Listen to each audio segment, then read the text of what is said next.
Hi, English 1302, week 12. I want to take a few moments and explain to you a little bit more about the explanation of revisions, that attached sheet that you're going to send in with your R3 final draft. You've got a couple of choices on this. Now, first of all, what you want to do is as you're revising your rough draft, take the rough draft you submitted, and as you're revising it, you're making changes to improve it. That's what a revision is. It means to change something to make it better.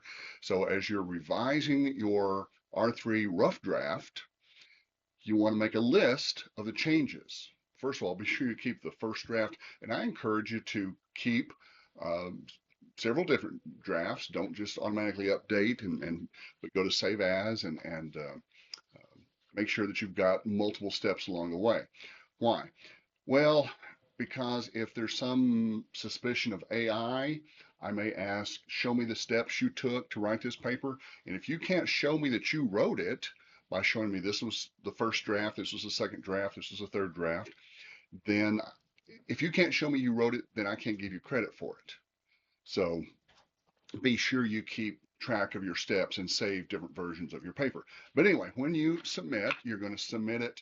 You're going to have your final draft, 3 to 4 pages, and then in the same document, but on a separate page, of course, you've got your works cited page, and that's very easy to do if you don't know how to do a hard page break. It's just Control Enter, and that'll give you a hard page break. So that way, it'll stay at the top of the page no matter how long.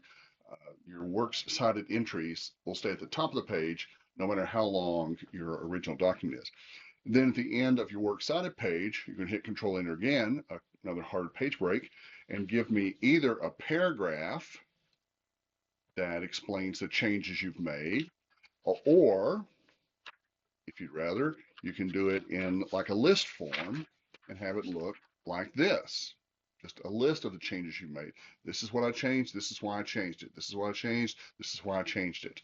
Uh, and that's it. Now, of course, mine's pretty short. Mine's for like a one-page paper, so yours will probably be 3 to 4 times as long, probably 2.5 to 3 pages worth of changes.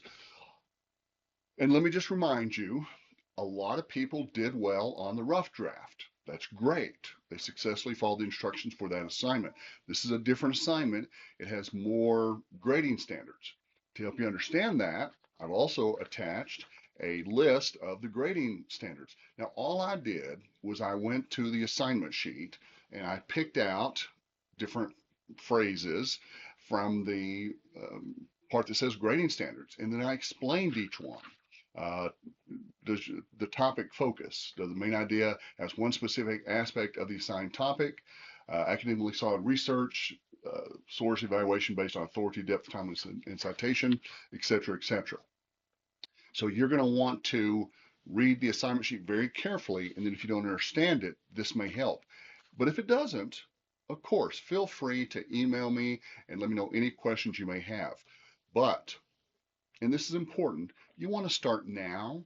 I know it's not due until, I don't know what, first part of December or after Thanksgiving at least, but these things take time. Good writing is not accomplished overnight or at the last minute. So go ahead and start now. Open up that rough draft that you submitted and ask yourself, does my title accurately reflect the contents of the paper? Does my thesis tightly control? Is it the whole paper boiled down to one sentence? Do I have body paragraphs? Do I have supporting details? Do I have quotes that explain, that support my main ideas? And then have I explained those quotes well?